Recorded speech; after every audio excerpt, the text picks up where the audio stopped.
You're welcome to today's tutorial. Now this video is on the making of this flared high-low blouse with crisscross straps. As you can see, I've paired this nicely so that you have an idea of what you can pair it with when you want to. Without further ado, let's get right into cutting. So here I have the fabric that I'll be making use of, and it's 2 yards of fabric. You can use 1.5, but I'm making use of 2 yards of fabric, and it's on fold 1 yard each. So I'm just picking up one end of this fabric that's on fold, and I'm creating some sort of triangle. So like you're folding for a half circle. That's exactly what I'm doing. So I'm just trying to make some adjustments to be sure that it's properly folded.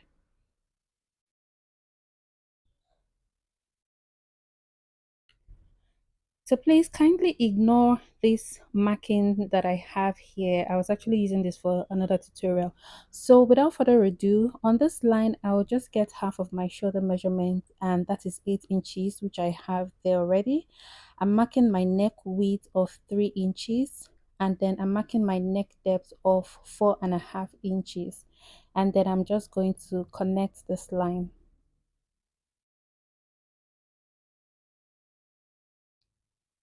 Then as normal, I came down by 1 inch here for shoulder slants, and I'm going to be connecting it to the 3 inch neck width.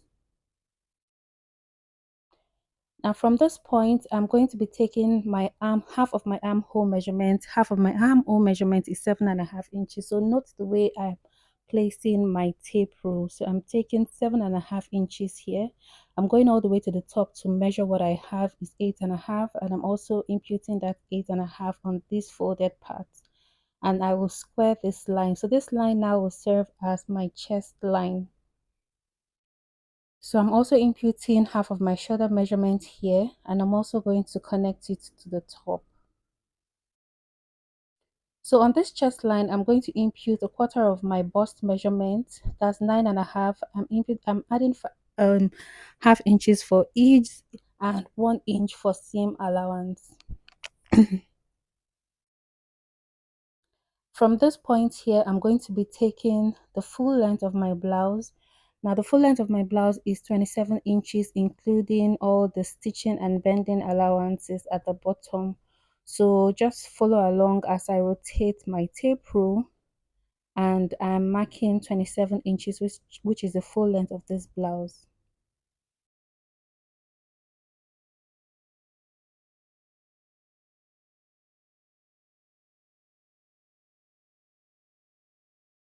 And then I will just connect this line.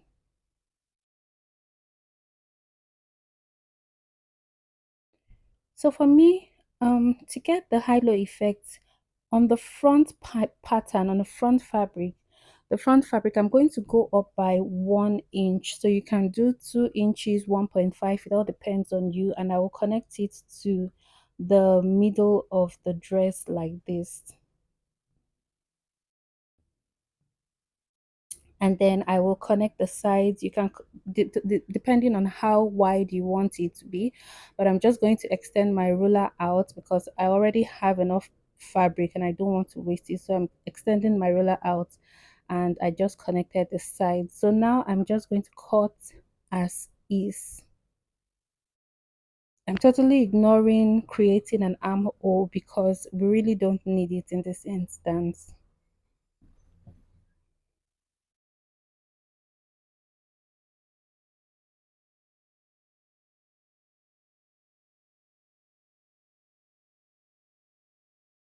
So I'm not fully cutting it out exactly as it's chalked, because you will see why. So now to create the effect of the front fabric or the front block, I'm just going to extend this line, just create a straight line from my armhole up to that 4.5 inches point, and I'm blending it all the way like this. So that's to create the high effect on the front block, and I'm cutting this out. So I'll be using this top piece actually for the back, and then the one underneath for the front. I'm just measuring out what I have from the top here to this chest line, and that's about 4 inches. So because I'm using the fabric underneath for the front piece, okay, to create my front blouse, and it doesn't have any markings, so I just need to know by how many inches I would come down by. So I'm marking the wrong side of the fabric because it can be very confusing with this type of fabric. So here I have this fabric on my table, and then of course I said for the front piece I want it 1 inch lower than the back piece, and that's what I'm doing right now. And then I will just trim this off.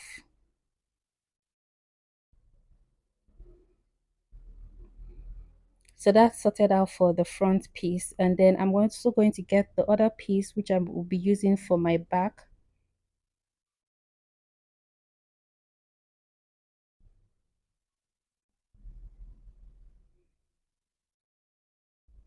So now for the back piece, as you can see, it's actually lower than the front piece. You can actually make use of your chest line depth, or you can go lower, or you can extend it a bit higher. For me, I want it to be higher, so I went up 1 inch above my chest line, and I'm connecting it to my armhole curve, and then I'm cutting this out. Now this fabric will serve as my back piece. So bringing both of them side by side, this is the front piece on one hand and the back piece. As you can see, the front piece is higher and then the back piece is lower at the center back and center front respectively. So now for our straps, I have two pieces of fabric here, and the length of this measures 30 inches. Now this is totally dependent on you, and I will be adjusting it at the end of the day. Unfolded, it's 1 3/4, so I have it folded like about half an inch on both sides, and then I have it folded again because I don't want the strap to be too bulky. Now I'm going to get my front piece, okay, and this is the wrong side of the fabric, and I notched the center front. So I'm just going to take one strap like this way, and then I will attach it. I'll take it to my sewing machine and run a stitch down like this all the way, and I will stop at this point that I notched, which is the center front. And then on the other side as well, I'll get my other strap and then take it to the sewing machine and run a stitch all the way like this and stop at this notched point. Now this is the back piece. I also cut out that long strap of fabric, the same length and the same width, because of course we need to finish up the back piece so that it's looking neat. So I just thought to chip this in as well.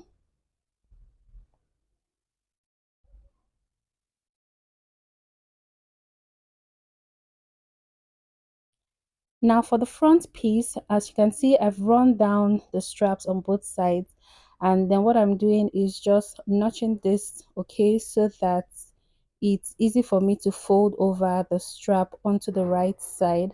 And then I noticed that my sewing allowance was a bit bulky when I tried folding like this, so I had to go ahead to trim down my sewing allowance. So just in case you are doing the same thing, make sure that you are not cutting into your straps.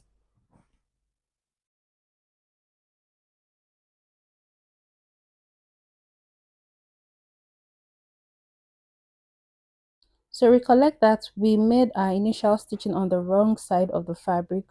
So now this is the right side. I'm just going to fold over the strap this way and run a straight stitch and end at this notch part, okay, and then of course I'll get this other strap, fold it over to the right side of the fabric, and then run a straight stitch and then stop at the notched part as well.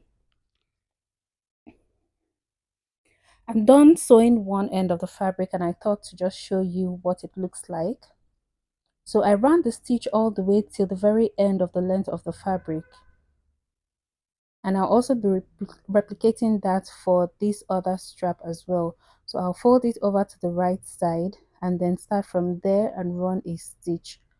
But then this strap that I've already run a stitch, I'm going to be folding it under. It's going to be underneath, as you can see. So I will run a stitch When I'm running this second stitch on this side of the fabric, the stitch I will run to the length of it will hold on to the other strap beneath it. I hope it's understandable. So I will run a stitch like this and it will be holding both of them down. So this is what I was talking about. As you can see up close, I ran a stitch and then both straps are held down together by a single stitch.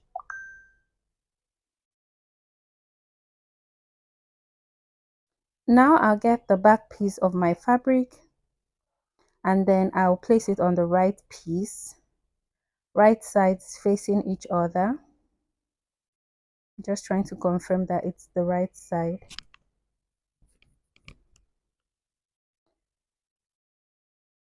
Now, and then this is the center back.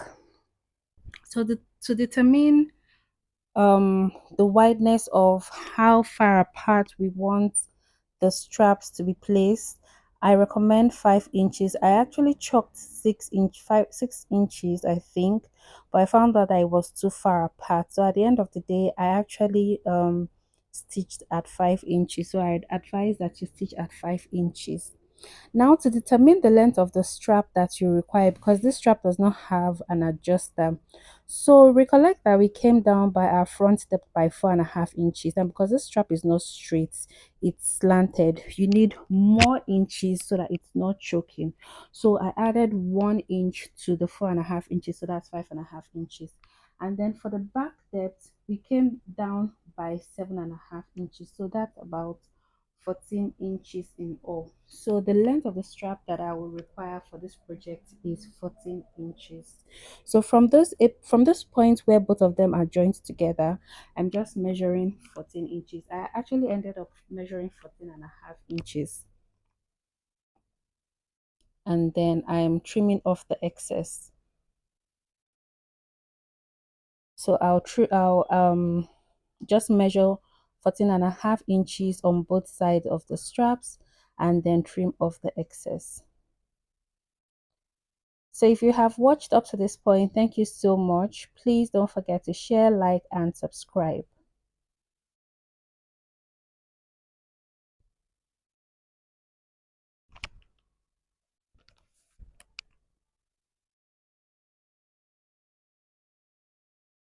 So after getting the exact length of the straps that I need, just have your straps opened up facing you this way and pick one end like this. So don't try to turn your hands or curve your hands. Just pick it exactly the way it is and place it on the 5 inch mark at the center, at the back, on the back fabric, and then I'll pin this down. And then I'm also going to pick the other strap. I'm doing this as gently and slowly as I can so that you can see, and if not, you can please replay this slowly. So I'm just making sure that it's at least 1 inch below my back piece, and then I'll pin this down. I'll take it to the sewing machine and then I'll run a stitch over it to make sure that it's held down in place firmly.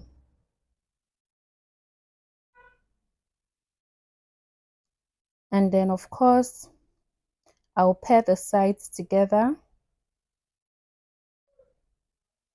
and then run a stitch using 1 inch allowance on this side and 1 inch allowance, and then I'll hem the bottom. And this is the final look of our project for today. Thank you for watching. Till my next video, bye and stay safe.